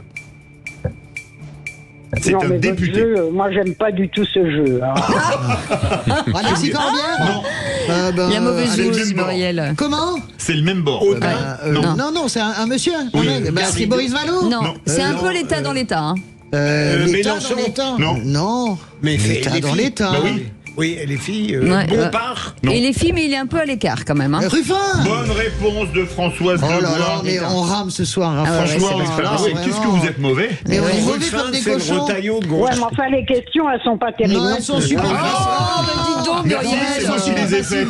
Vous n'allez pas nous engueuler. Je suis malheureuse, voilà. Ah bah Vas-y, oui. Mimi, Bah, vas-y, les questions, Mimi, vous avez... vas-y. Non mais attendez, Muriel, vous avez qu'à engueuler les politiques. C'est pas nous qui les faisons les questions, c'est eux qui les écrivent. Non, mais c'est vrai qu'on est... Mais on ne le connaît pas, c'est ce que je me tue à vous dire. Bah, François Ruffin, vous le connaissez quand même. Tu le connais Ah quand oui, même. Ruffin, Julien de Normandie, bah, vous le voyez, connaissez. Roussel, vous Je suis connaissez. de droite, ouais, mais enfin, on l'entend France- une fois tous les 20 ans. Non, mais Fabien Julien. Roussel, vous le connaissez. Alors, Vous avez raison. Muriel. S'il vous plaît, qui c'est qui l'a dit à 3 points? La France est dans un état inquiétant. Oh, bah, tout le monde pourrait l'avoir dit, ça. Ah non, mais c'est surprenant quand on sait qui le dit. Voilà, c'est bon ça. Ouais, bien sûr. Muriel. On ne parle que de On ne lui, parle que de lui. Muriel. Attal. Ensemble. Oui. Allez, C'est Bayrou, Muriel. c'est moi qui ai dit Mais non, elle a Bayrou. dit Attal. Elle a dit Non, Attal, moi non, j'ai dit moi, Bayrou. j'ai dit Attal. Non, il a dit Attal. Moi j'ai Vous dit avez dit Bayrou. Françoise a dit Bayrou. Ben, c'est moi. J'accepte de C'est perdre Françoise sur qui a dit ce Bayrou. Bien jeu. sûr, c'est Françoise moi. qui a dit Bayrou, oui. Vous voulez pas que je gagne, mordicus, mais pourtant. Allez-y. Qui c'est qui l'a dit le wokisme est devenu une politique de censure. Question à 1 point. Allez Muriel, je vous aide. Non, c'est pas Dati. C'est une femme. Bonne réponse de Philippe Bilger. Ouais. Rachida Dati, la ministre Rachida Dati. On attend pour une petite dernière ou pas? Ah oui. Vous la connaissez? En conférence de presse, là, Ah, cet bah après-midi. voilà. Elle est excellente. Bah Muriel, au lieu de râler. Ouais, mais attendez, moi, à mon âge, faut que ça monte au cerveau. hein. Mais j'ai l'impression que ça monte vite quand même, Muriel. Peut-être trop vite même. Muriel, merci beaucoup. Qui a gagné? Qui a gagné? C'est Françoise Degois avec 5 points. Devant Luc Gras, 2 points. Philippe Bilger, 1 point. Et on a été mauvais Muriel quand et même. Fanny. On a Et vraiment été voilà. mauvais. Hein. Muriel, merci beaucoup de nous avoir appelés. On était ravis de jouer avec vous. Même, Merci à vous. Passez une même bonne avec fin de votre soirée. mauvaise humeur. Merci à vous. On vous embrasse. On se croyait dans un film de diable. J'adore Muriel, on l'embrasse très fort. Et vous restez avec nous dans 10 minutes, le tour de table de l'actu des vraies voix. Philippe Bilger, on va parler de quoi avec vous? Pourquoi tant d'émotions pour Kate et Charles III? Avec vous, Françoise Degois. Écoutez, ça tout se dérègle et ça disjoncte au Sénégal, véritablement. La démocratie est en danger. Luc Gras. La République doit se réveiller, osons garder l'espoir. Ouh, de l'espérance. Allez, on en parle dans un instant. super. Soyez les bienvenus, 0826 300 300. Aude vous attend. Elles sont bel et bien véritables, ces vraies voix, avec Philippe Bilger, Françoise Degois, Luc Gras et vous au 0826 300 300. Dans un instant, direction les territoires avec Félix Mathieu. Félix, on part où? Vous avez on va la partir parole. un peu plus loin que d'habitude. On va partir en Angleterre, figurez-vous, un pays sous le choc, évidemment, où A territory. le roi Charles III vient de faire sa première apparition publique au lendemain de cette annonce qui a choqué là-bas, l'annonce de son cancer. Ah oui, on imaginait bien. On en parle dans un instant. Le ridicule ne tue pas, heureusement pour les jeunes avec Macron qui ont présenté leur affiche de campagne le week-end dernier à Strasbourg, une affiche qui laisse pantois, je la montre. L'affiche est fortement inspirée d'Apple jusqu'au slogan Think Different, Renew Europe, les jeunes avec Macron ayant oublié que l'article 2 de la Constitution stipule que le français est la langue de la République, mais c'est vrai que pour eux la France n'existe plus puisqu'elle a été remplacée par la Startup Nation. Une France d'ailleurs revue et corrigée quand on regarde l'affiche puisqu'elle est amputée d'une grande partie de l'Est, dont l'Alsace-Lorraine qui aux dernières nouvelles n'a pas été rétrocédée à l'Allemagne. En voyant cette affiche, j'ai eu une pensée émue pour mes deux grands-pères, poilus de la Grande Guerre, dont un fut grièvement blessé à la bataille de la Somme, et pour mon grand-oncle qui est tombé au chemin des dames à 23 ans, qui en voyant ça de là-haut ne doivent pas se retourner dans leur tombe, mais y danser la Zumba. Présenter une France amputée de l'Alsace-Lorraine à Strasbourg, on ne sait pas qui en a rêvé, mais les jeunes avec Macron l'ont fait, il fallait oser. Enfin, je suis peut-être un peu médisant, puisque pour eux, l'image ne représente pas une France sans parti Est, mais une étoile européenne inachevée comme les impôts qu'Apple, marque servant de modèle à l'affiche, a oublié de payer en Europe au point d'être condamné par la Commission européenne à 13 milliards d'euros d'amende. Pour conclure, comme il ne faut plus parler français mais anglais, je vais conclure en français, cette affiche, what the fuck? Qu'est-ce que vous en pensez, Philippe Bilger? La grossièreté finale est un scandale de votre part. Vous pouvez traduire? Non. Non, mais c'est pas une très grande grossièreté, c'est une expression. Non, Qu'est-ce que c'est que ce bordel? Oui, c'est ça. Qu'est-ce que c'est que ce bordel? Voilà. Vous avez un langage tellement châtré en général. Châtié. Merci. Vous avez dit pardon. Non mais il l'a fait exprès. Bon, pardon. Mais Châtré, merci, ma chère Françoise. Même moi, je veux dire non, châtré, châtié. Il vous oblige à rire à ses blagues, mais il comprend pas les jeux de mots des autres. Ah, c'est sûr, parce que c'est trop haut niveau. Une infirmité intellectuelle comme ça, et pourtant il est adorable. Mais c'est très juste. Je l'ai pas vu cette affiche, mon cher Philippe. Je vous la passe. Donc, je suis quand même sidéré. En fait, en règle générale, vous allez dire que je fais faire ma bégueule, mais je suis vraiment sidéré par le manque abyssal de culture politique de toute cette jeunesse, mais même la jeunesse de gauche, c'est absolument pareil. Hein. Je pense que la période, ça fait un peu vieille schnock et boomer qui parle, mais on ne peut pas faire de la politique si à un moment donné on n'a pas un minimum de culture politique. Allez, et je sens que ça, vraiment, c'est ce qui manque en réalité. Dans cette affiche, ça démontre le manque de culture politique. Luc Gras, rapidement, très rapidement. Mais sur la même ligne, dès le début du quinquennat, du premier quinquennat en 2017, des gens qui connaissaient un petit peu la matière politique se sont rapprochés de Renaissance, la République en marche au départ, pour essayer de les briefer, de les former, puisque Macron les avait appelés par les radios pour qu'ils viennent. Allez. Et il a été répondu que c'était pas la peine, qu'ils avaient tout en eux. Et là, ce qui est très choquant aussi, c'est cette tendance un peu à l'américanisation, à vouloir se faire plus américain, mais français. Voilà. Soyons français, c'est pour ça qu'on vous emmène en Angleterre. En Angleterre. Eh oui. Let's go to England. Vous voyez que je suis pas anglophobe. Direction le Royaume-Uni, oui, pays sous le choc évidemment au lendemain de l'annonce du cancer de son roi Charles III. Le monarque vient de faire sa première apparition publique tout à l'heure. Il a salué la foule à l'arrière de sa voiture aux côtés de son épouse à la sortie de leur résidence Clarence House, et signe de la gravité de cette annonce d'hier. Même le fils prodigue, le prince Harry, vient d'atterrir des États-Unis pour se rendre auprès de son père. Le roi devrait maintenant limiter un peu ses apparitions publiques, voire les limiter beaucoup. Pour en parler, nous sommes avec Maximilien Nagy. Bonsoir. Bonsoir. Merci d'être avec nous. Avec vous. Merci d'être avec nous dans Les Vraies Voix sur Sud Radio. Salut Philippe, et je le remercie pour sa grande anglophilie. On se revoit régulièrement et je le remercie pour sa grande gentillesse. Merci Philippe. Et bravo Philippe pour votre excellent anglais. Il y a deux Philippe ici, oui. Maximilien Nagy. Alors pour en revenir au roi, le Premier ministre indique que le cancer de Charles III a été détecté tôt. Pour autant, on imagine l'inquiétude des Britanniques. Oui, c'est une inquiétude qui est bien sûr légitime parce que Charles III, ça fait seulement depuis le 6 mai qu'il est couronné et depuis le 9 septembre 2023 qu'il est roi. Donc, bien sûr, il y a une inquiétude profonde et en même temps qui est toujours très bien gérée par la communication de Charles III. Et c'est, je pense, la grande force de la famille royale britannique, de l'équipe de communication de Charles III en particulier, qui est de savoir gérer une communication, savoir dire les choses avec sincérité et transparence. Et c'est ce qu'a fait pour la première fois, je pense, le roi sur un sujet de santé qui est quand même relativement grave, sérieux. Et en même temps, savoir rassurer. Et celui qui a rassuré le mieux, je pense, sur le sujet, c'est le Premier ministre Rishi Sunak, qui a été au téléphone avec le roi au moins une fois depuis l'annonce de sa maladie. On ne sait pas exactement quand, probablement ce matin, mais peut-être déjà hier soir. Et Rishi Sunak a dit, le cancer, et le roi aurait dit à Rishi Sunak que le cancer aurait été détecté suffisamment tôt. Donc, il y a peut-être des espoirs que ce ne soit pas trop grave. Bien sûr, on suivra son état très près. Oui, et il va donc forcément limiter ses déplacements, limiter ses sorties. Est-ce que ça pourrait avoir un impact ? Est-ce que le prince William, quelque part, va devoir un peu monter en puissance dans son rôle au sein de la famille royale, au sein du dispositif ? Oui, très certainement.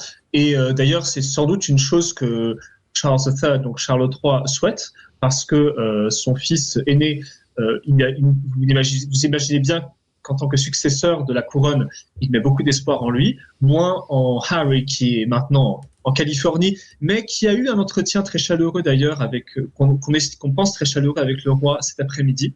Donc on peut espérer en tout cas que ce soit la voie d'une réconciliation qui s'ouvre, Et quant à William, on le sait déjà, il va augmenter la fréquence d'apparition publique, qui seront d'ailleurs assez bénéfiques pour lui parce que c'est quelqu'un qui a une certaine timidité. Et donc, le développement de cette apparition publique, avec Kate, d'ici sans doute 1 ou 2 mois, le temps qu'elle se remette de son opération, vont sans doute être très, très bénéfiques pour ce futur roi. Eh bien, merci beaucoup Maximilien Nagy, journaliste franco-britannique. Merci d'avoir passé la tête dans ces vraies voix sur Sud Radio. Merci en tout cas d'avoir été avec nous. Dans un instant, les 3 mots dans l'actu. Les 3 mots dans l'actu, pas du tout. Le tour de table de l'actu de nos vraies voix. Et on évoque quoi avec vous, Philippe Bilger ? On pense beaucoup à Kate et à Charles III, mais je vais le dire autrement. Ouais. Et Françoise de Gois ? Le putsch semi-légal au Sénégal, le Sénégal au bord du gouffre. Avec vous, Luc Gras ? Moi, je pense à ce pauvre Charles qui a attendu 70 ans et qui maintenant est frappé par cette... Mais votre tour de table, j'ai dit. Votre tour de table, dans un instant. Mon tour de table, ce sera sur la République. Osons vivre avec joie les valeurs de la République. Voilà, ça c'est envoyé. On en parle dans un instant. Bienvenue dans Les Vraies Voix. Les Vraies Voix Sud Radio, 17h-20h, Philippe David, Cécile de Ménibus.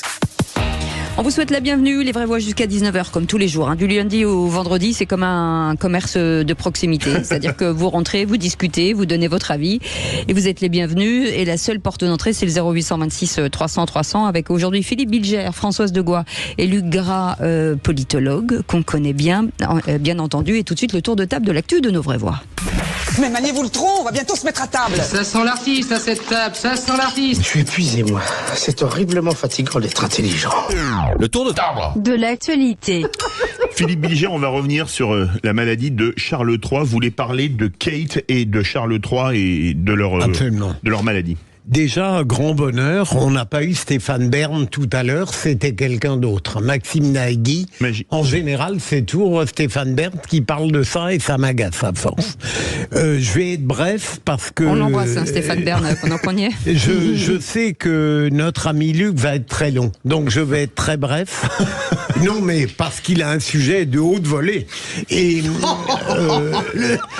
four. Non, mais c'est vrai, je le pense. Mais là, il est sirupeux, tu vois. Je vais vous faire état de l'émotion que j'ai éprouvée véritablement. Alors, je sais y résister en général.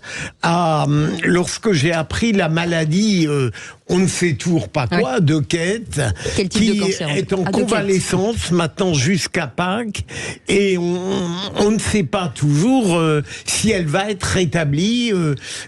C'est comme si elle faisait partie de nos familles. Moi, j'adorais cette femme. Et la manière dont elle se comportait, l'épouse, la mère de famille, j'ai trouvé le calme, et le roi Charles III qui commençait à prendre ses marques, qui semblait apprécier des Anglais, même si on cherchait à faire croire le contraire, qui tout à coup, après cette opération bénigne à la prostate, maintenant est atteint par un cancer beaucoup plus sérieux. Donc, certes, on se sent proche d'eux, ça n'est pas par hasard qu'on les voit... J'exagère peut-être un peu, je force le trait comme des membres d'une communauté, on est touchés et j'espère qu'ils s'en sortiront. Enfin, évidemment... Françoise de Gois. Il y a une forme de malédiction, coup sur coup, Kate, moi aussi, ça m'a vraiment heurté parce qu'elle est très jeune. Parce que d'abord, elle est très jeune, qu'il y a quand même, bien sûr que Charles joue la transparence, le roi Charles III joue la transparence sur sa maladie. Il n'y a pas de transparence sur la maladie de Kate. On a simplement dit, elle n'a pas de cancer, mais enfin, les opérations à l'abdomen et une convalescence qui dure extrêmement longtemps. Pâques, avril, donc c'est très long. C'est quand même dans cette Angleterre dévastée par le Brexit, parce qu'il n'y a pas d'autre mot, complètement dévastée par tout ce qui la fracture. Ces gens sont encore les cautions de l'unité. C'est le roi, et Kate est adorée des Anglais. C'est normal. Il y a quelque chose de parfait chez Kate. Il y a quelque chose d'assez exceptionnel. Moi, je suis vraiment, moi aussi, ça m'attriste. J'avais l'occasion de rencontrer Charles quand il était prince, parce que j'avais travaillé sur la COP 21 et qu'il était passionné d'écologie. En plus, c'est tout sauf un idiot. C'est un type absolument délicieux, qui parle un français parfait. Remarquable. Et je trouve que ça m'ennuie parce que c'est un souverain, en plus de valeurs, qui porte quand même les valeurs de notre temps. Donc, je suis très ennuyé par ça. Luc Grain. Après tout cela, c'est difficile de conclure. En réalité, ce qui est intéressant, c'est pourquoi cette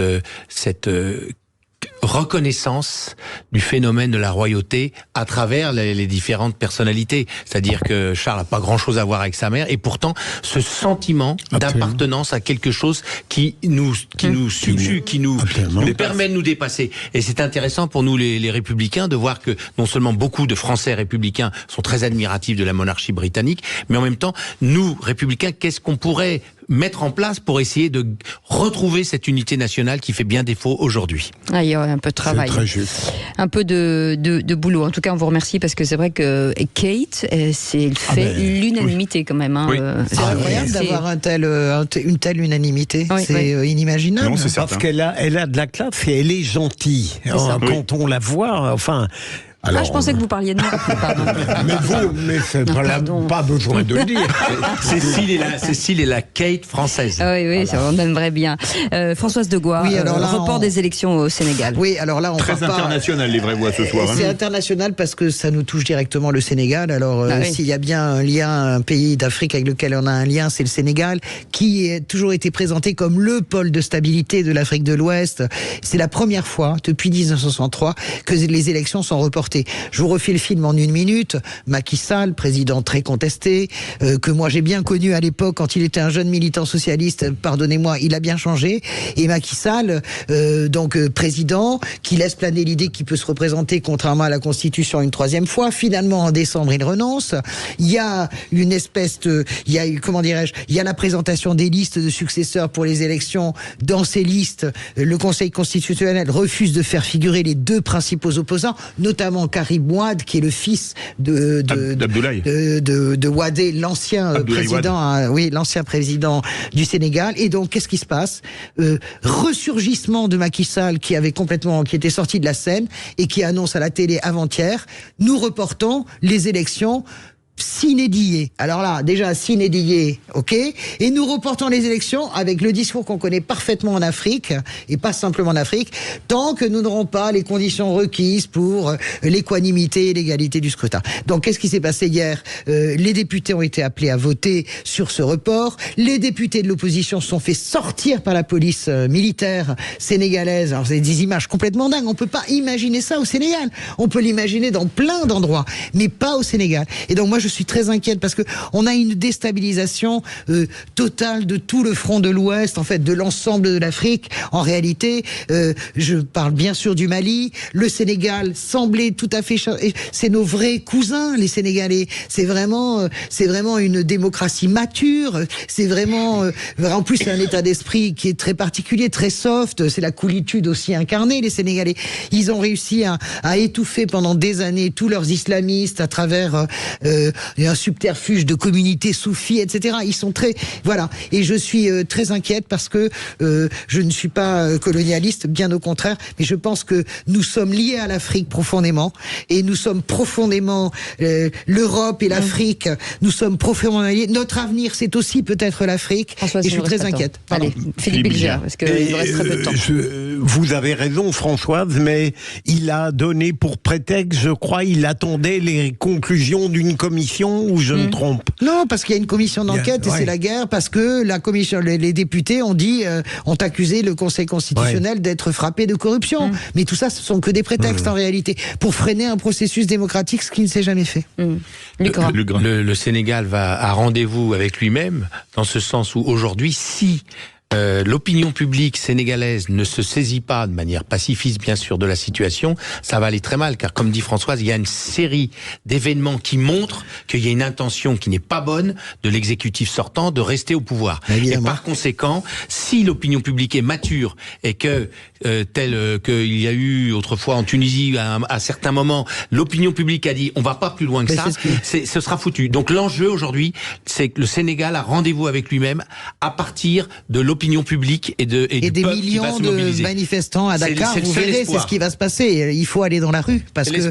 en plus, moi, ça me fait d'autant plus mal que ça vient vraiment d'un membre éminent pendant des années de l'Internationale socialiste. Non, mais Macky Sall a été quelqu'un qui a vraiment cru à ses combats. Pas le premier socialiste en Afrique qui aura quand même un peu abandonné les idéaux pacifistes et sympathiques. Je m'en fous, ça sera pas le premier. C'est pas ça le sujet. Le sujet, c'est comment aussi. Des socialistes qui ont mal tourné, il y en a quand même quelques-uns. Ouais, mais des gens de droite qui ont mal tourné aussi. C'est vrai aussi. On s'en fout. Je vous parle pas de ça. C'est pas un concours. Je vous parle exactement. Merci Cécile. Je vous parle de lui particulièrement, et c'est une grande déception. Regardez comment Françoise de Gaulle a mal tourné. Merci moi, beaucoup. J'ai jamais tourné. Dans un instant, la suite du tour de table de l'actu des vraies voix, et on reviendra sur cette République qui doit se réveiller, selon notre ami Luc Gras. On en parle dans un instant. 0826 300 300. Ce numéro est le vôtre. Eh bien, partagez-le autour de vous. À tout de suite. On vous souhaite la bienvenue, les vraies voix, jusqu'à 19h avec Luc Gras, Françoise de Gois, Philippe Bilger, et bien entendu vous au 0826 300 300, et ce tour de table de l'actu avec vous, Luc Gras. On finit ce tour de l'actu avec une note d'espoir, en tout cas j'espère. Mais oui, parce que en fait, à chaque fois que vous nous faites l'honneur de pouvoir s'exprimer librement sur Sud Radio, on se pose toujours la question, quelle est l'utilité? Et l'utilité, c'est de voir qu'on en a un peu marre quand même de cette dépression permanente, tout le monde est déprimé surtout, etc., etc. Et moi, j'ai voulu dire aux auditeurs que la République, c'est quand même quelque chose de très beau à défendre. Osons la République, avec une métaphore culinaire, comme si c'était un menu. Le menu, c'est l'introduction, c'est la liberté, cette belle liberté qu'on a en France de pouvoir dire des choses, et il me le pardonnera, mais lorsque le président nous déplaît, qu'on a un peu l'impression qu'il y a un peu un fumet Wall Street chez lui, on a le droit de le dire. Et puis, c'est pas pour autant qu'on va aller en prison. Et donc, on a quand même cette chance de dire qu'on en a ras-le-bol de Macron. Et on peut pas forcément dire ça dans tous les pays du monde. Donc, cette belle liberté, elle est importante. Le deuxième, la chose aussi importante, si ce n'est plus encore, c'est l'égalité. Cette égalité que la République doit donner à chacun de ses concitoyens pour permettre à chacun de se réaliser, non pas égalité de destin, mais égalité de chance. La République, c'est l'égalité des chances, c'est ce qui doit permettre à chacun. C'est un petit peu comme un condiment qui est absolument nécessaire pour donner du goût à la mixture. Et vous voyez, il n'y a pas de bonne cuisine sans bon condiment. Il n'y a pas de république sans égalité. Et le troisième point, c'est évidemment la fraternité. Et là, on se retrouve autour de cette table commune qui est la République. Et il faut absolument se dire que tout ça, le menu, c'est un exutoire pour dire finalement que nous avons à vivre ensemble. Et cette construction de la vie ensemble, c'est la fraternité. Et si dans notre pays, on oublie trop la fraternité, eh bien on ira vers des lendemains absolument douloureux. Et donc je veux dire que quand on a la chance de vivre en France, il faut le reconnaître, il faut le savoir. Sinon, le monde est assez vaste pour aller ailleurs. Est-ce que vous pensez que la fraternité est possible, Luc, avec la tension, voire la contradiction qui existe entre liberté et égalité? C'est le préalable. La fraternité, c'est la base de tout. Sans fraternité, il n'y a pas possibilité d'égalité, car on voit pas pourquoi à ce moment-là, les plus puissants créeraient de l'égalité vis-à-vis des plus faibles. Donc la fraternité est à la base de l'égalité, et la fraternité est évidemment libérante, enfin je sais pas si on peut dire ce mot, mais libératrice, merci, puisque c'est de la fraternité que l'on peut vivre une liberté acceptable pour tous. Françoise Devoy. Moi, je pense qu'on a les slogans et que les slogans ne sont pas que des slogans. Quand la devise de la France, liberté, égalité, fraternité, a un sens profond. Je le sais d'autant plus que j'ai fait partie, à l'époque, je travaillais avec Ségolène, nous avons monté les fêtes de la fraternité. Que n'avons-nous pas entendu avec cette fête de la fraternité, la 1 au Zénith, la 2, etc. Parce que un jour, j'avais rencontré Régis Debray, dont je ne partage pas tout, mais qui a écrit un magnifique bouquin sur la fraternité en disant c'est la 3e marche du perron. Et on l'oublie tout le temps. On dit toujours liberté, égalité, mais fraternité. Et en fait, c'est elle qui tient absolument l'ensemble. Moi, je crois que, comme Luc, je crois qu'on peut absolument... la fraternité, c'est l'acceptation des autres, en réalité. C'est l'acceptation des autres pour ce qu'ils sont. Et donc, ça fait absolument partie, comment dirais-je, de tout, de la panoplie française. Personne, il n'y a aucun pays au monde qui a une devise aussi incluante, une devise aussi démocratique, une devise aussi puissante que la France. Liberté, égalité, et aussi fraternité. Claire, elle est très claire. Elle est d'une clarté, elle est intégrante, elle est exceptionnelle parce que c'est notre pays. Après, j'ai l'impression quand même qu'on n'est pas toujours à la hauteur de notre devise et notre pays, et notamment la classe politique. On a quand même les politique qu'on mérite. Si Emmanuel Macron est là depuis 10 ans, c'est parce qu'on l'y a mis. Parce qu'on avait tellement peur de quelqu'un d'encore pire qui s'appelait Marine Le Pen. Donc, on a aussi, nous-mêmes, on est responsable de notre propre malheur. C'est ce que je veux dire, non? Je ne sais pas si Philippe Bilger. Oui, non, moi, je suis pas fanatique de la fraternité parce que je ne l'éprouve jamais au quotidien. Non, mais c'est intéressant ce que vous dites. Et que, au fond, je voudrais créer la difficulté de la fraternité républicaine, c'est que elle laisse croire qu'on est dans un univers qu'on peut accepter aisément. Et vous ne me répondez pas sur la contradiction que je sens entre liberté et égalité. Il n'y en a pas. La liberté, c'est pas l'individualisme, Philippe. Oui. La liberté, c'est pas l'individualisme. La liberté, c'est la liberté intérieure. C'est la liberté, c'est la liberté de regard qu'on porte sur les choses avec une liberté intérieure. On n'est pas obligé d'être dans la réaction. Tu vois ce que je veux dire? Est-ce que l'égalité n'est pas un frein, la liberté? Non, l'égalité... C'est l'égalité de chance. Non, c'est pas l'égalité de résultat. C'est pas l'égalitarisme, pas du tout. Et par ailleurs, la fraternité, on la ressent toujours. C'est-à-dire que c'est le fondement, en fait, humain. J'ai presque envie de dire que l'état idéal de la condition humaine, c'est la fraternité. Regardez quand il y a des inondations. Regardez quand la France gagne la Coupe du Monde. Regardez les manifestations de Charlie. J'en ai encore les larmes aux yeux. Vous aviez les flics qui fraternisaient sous nos yeux, si tu veux, avec les rastas. Alors que, même avec des amarres. Moi, j'ai vu à Bastille, on marchait, il y avait des flics qui serraient la main à des types, d'habitude, dans les manifs, ils se tapent dessus à coups de barre de fer. François, c'est des moments rares. Oui, sauf que s'ils existent, ces moments, un seul mot. c'est qu'ils ont existé et qu'ils existent de toute éternité. Ça veut dire qu'ils sont possibles, surtout déjà. C'est ça, ils sont possibles, c'est-à-dire qu'ils sont en nous. Un seul mot à retenir de cette petite participation, c'est que le mot fraternité, c'est ontologique. C'est-à-dire que si on ne le vit pas, si un pays ne vit pas à partir de la notion de fraternité, à ce moment-là, il va dans le mur.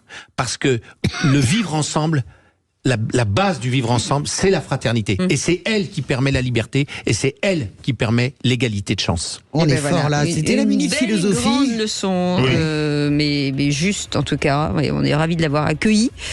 Dans les vraies voix, merci beaucoup Luc Gras. Dans un instant, le coup de projecteur des vraies voix. Il s'agit d'une première en France, un trafic d'armes fabriqué par une imprimante 3D a été démantelé. On va en parler dans un instant, Philippe. Oui, alors parlons vrai, craignez-vous avec la possibilité de fabriquer des armes avec une imprimante 3D, donc chez soi, que tout le monde ou presque puisse un jour fabriquer des armes à domicile? Peut-être avez-vous peur que des gens en fabriquent pour pouvoir se protéger? Pouvez-vous normal qu'on puisse acheter des armes de ce type en ligne sans aucun problème? Est-ce que pour vous, la fabrication d'armes à feu sur imprimante 3D, craignez-vous une explosion du nombre de détenteurs d'armes? Vous dites oui à 58% sur Twitter. On attend vos appels au 0826 300 300. Et avec nous Bruno Bartocchetti, secrétaire national chargé de la zone sud pour le syndicat unité SGP Police Force Ouvrière. Bonsoir Bruno Bartocchetti. Est-ce que ce nouvel arsenal est intraçable?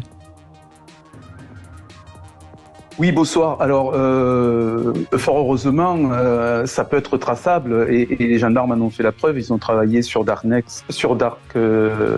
pardon. Oui. Net. Et ont pu justement interpeller fort heureusement ces réseaux. Mais on en est à l'état embryonnaire, on va dire, au moment où on parle. Et c'est très important d'en parler. Bien sûr, les armes à feu qui circulent dans notre pays, et il y en a beaucoup d'armes à feu qui circulent, n'ont pas été construites de la sorte. Mais c'est vrai qu'il est important de s'y pencher, de surveiller ça de près. Et c'est vrai qu'aujourd'hui, c'est un gros problème parce qu'on peut se faire son arme finalement en limitant les risques d'interpellation. Allez, on en parle dans un instant. Les vraies voix jusqu'à 19h, 0826 300 300. Vous voulez parler de ce nouveau fait? On en parle dans un instant, on vous attend. À tout de suite. Les vraies voix Sud Radio, le coup de projecteur des vraies voix.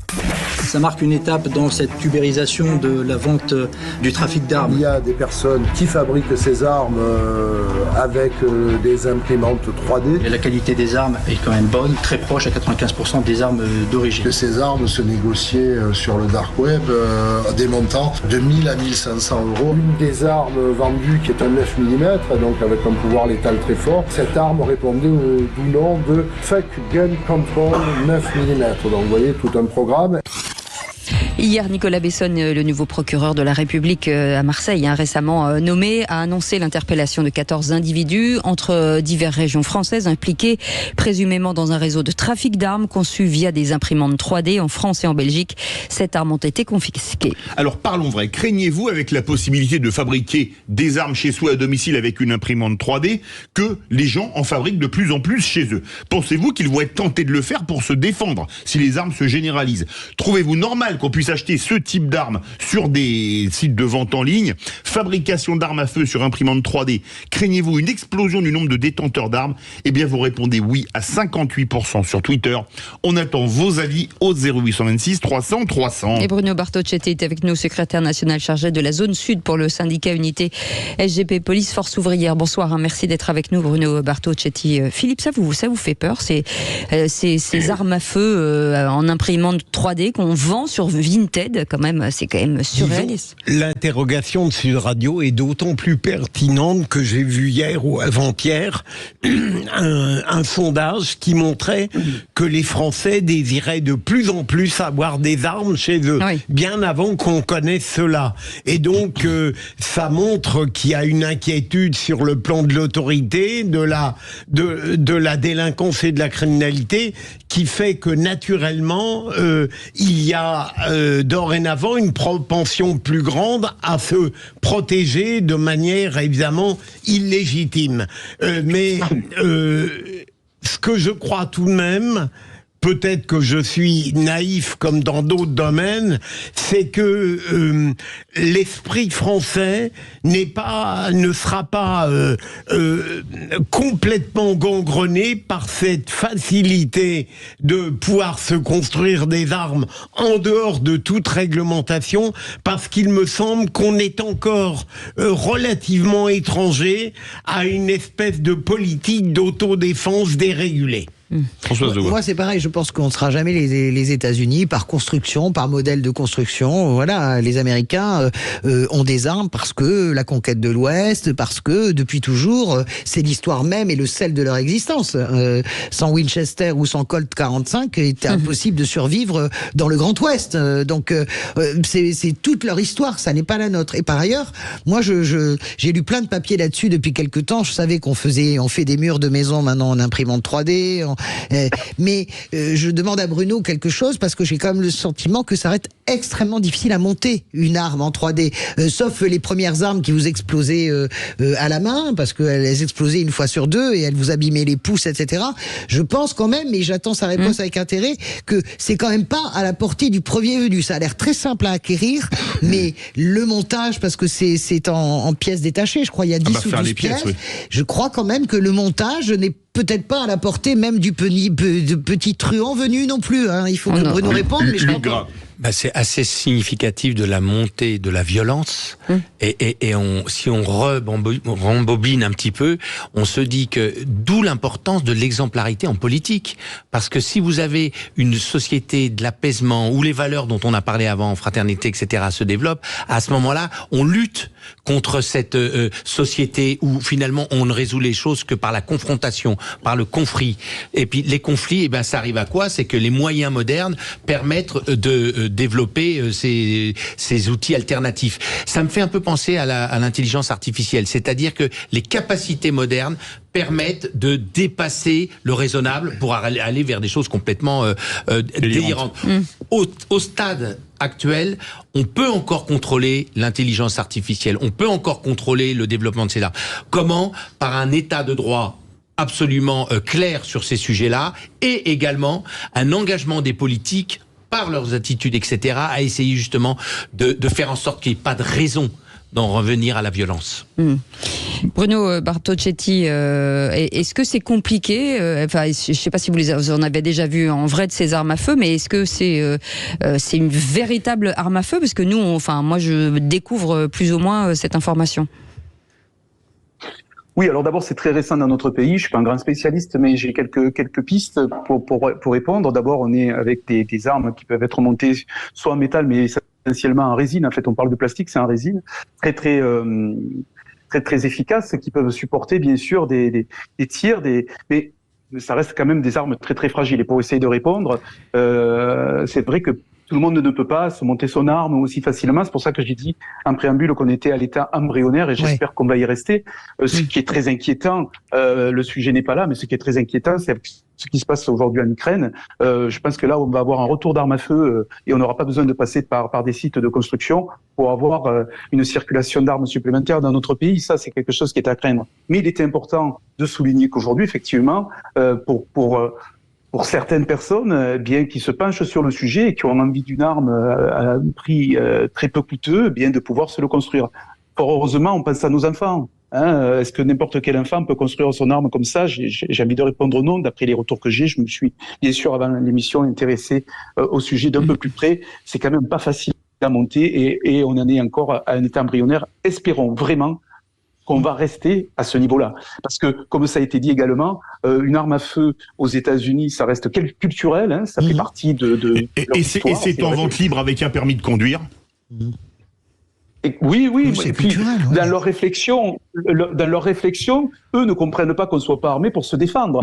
Bon, c'est thèse, mais regardez comme le français est quand même discipliné, parce que quand on leur a demandé de ramener dans les services de préfecture ou de police toutes les armes à feu de collection ou des armes du grand-père, eh bien pour beaucoup, une grande majorité des Français ont eu la réponse en amenant ces armes, des belles armes d'ailleurs, et sont partis à la destruction. Donc j'imagine pas que aujourd'hui, notre voisin de palier va construire son arme pour se défendre à domicile.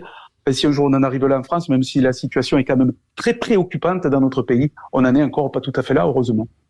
Justement, Bruno, j'allais vous demander, on sait quand on a un peu d'expérience dans ce domaine, non pas que j'ai manié une arme, mais je sais qu'il y a, on racontait volontiers en France que lorsqu'on désirait acquérir une arme, il était facile de se la procurer.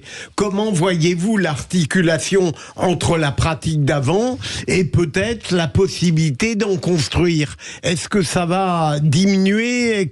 Comment voyez-vous la relation entre cette délinquance-là d'avant et puis la possibilité de se construire, même si j'ai bien compris que vous dites que c'est pas à la portée du premier artisan venu. Oui.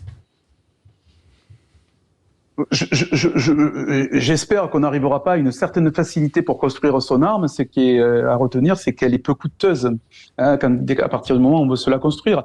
Et se procurer une arme dans notre pays, c'est facile quand on est dans les réseaux, on va dire, quand on pénètre ces réseaux-là. C'est peut-être pas à la portée de tout le monde. Si demain vous voulez vous achetiez une Kalachnikov, je suis pas sûr que vous puissiez vous l'acheter aussi facilement. Vous pouvez toujours aller faire un tour dans les cités pour essayer de vous en c'est quand même vendu sur Vinted, Bruno Bartocchetti. Vinted, enfin, on parle de Vinted, en tout cas, c'est encore à confirmer, mais ce sont des sites marchands sur lesquels les ados vendent des vêtements. C'est quand même, c'est surréaliste.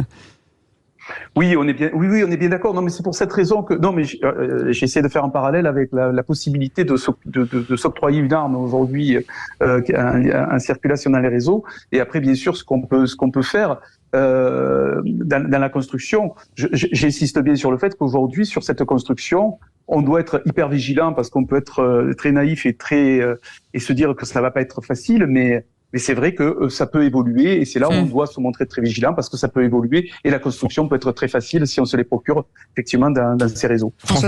Oui, je continue sur la spécificité de ces armes. Tout à l'heure, Cécile posait une question parce que le grand intérêt après la difficulté de construction, parce que même si elles sont de plus en plus sophistiquées, je lisais un papier dans un grand canard là, britannique l'autre jour parce que je pense que ça touche tous les pays, qui disait qu'en plus on avait beaucoup de mal à tirer. En fait, elles tirent pas droit vraiment à viser.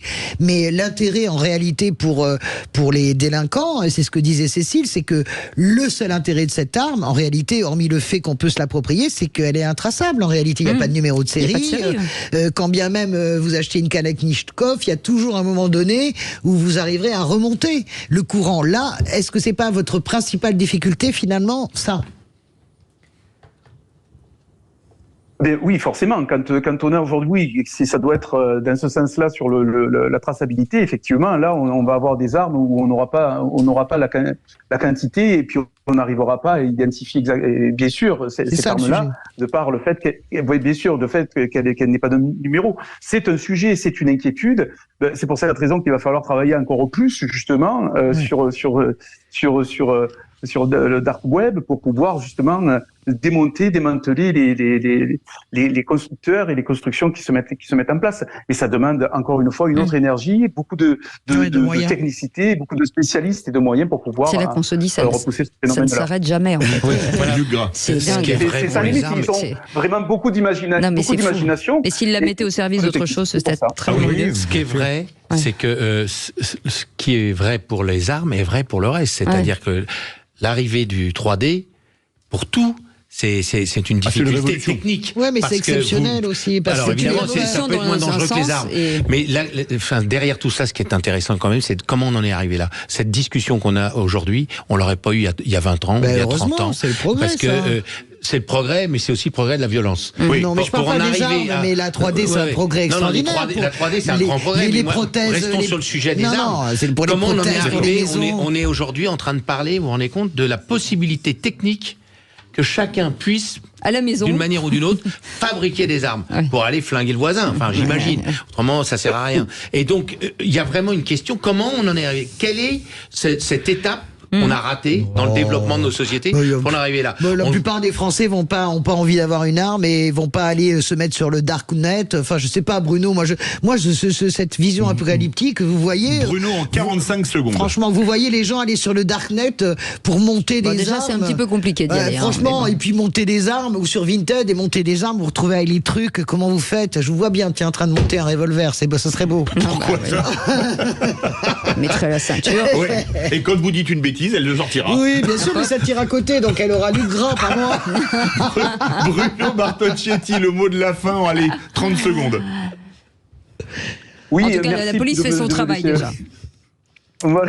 Voilà, déjà c'est important de retenir l'excellent travail qui a été fait par les policiers et par nos amis gendarmes là-dessus. Il est important de le faire très rapidement. J'ai envie de croire, et je ne veux pas donner d'idée à personne, bien sûr, mais si on a envie de tuer son voisin, Dieu soit loué, j'espère que ça a traversé l'esprit de personne. On prend son permis de chasse et on peut acheter un fusil et pas besoin d'aller justement sur le dark web. Son arme. Merci à vous. Exactement. Merci Bruno Bertocchetti. Beaucoup. Merci Philippe Bilger. Merci Françoise de Goua. Merci Luc. Trop sympa. Gras. On vous souhaite. Qu'est-ce que vous êtes en train de bricoler là, Philippe David? Non, mais vous allez comprendre. Non, mais vous bricolez un revolver là. Non, pas du tout. Non, il a une jambe de bois, c'est pour ça. Allez. On vous souhaite une très bonne soirée. Merci d'avoir été avec nous, les amis.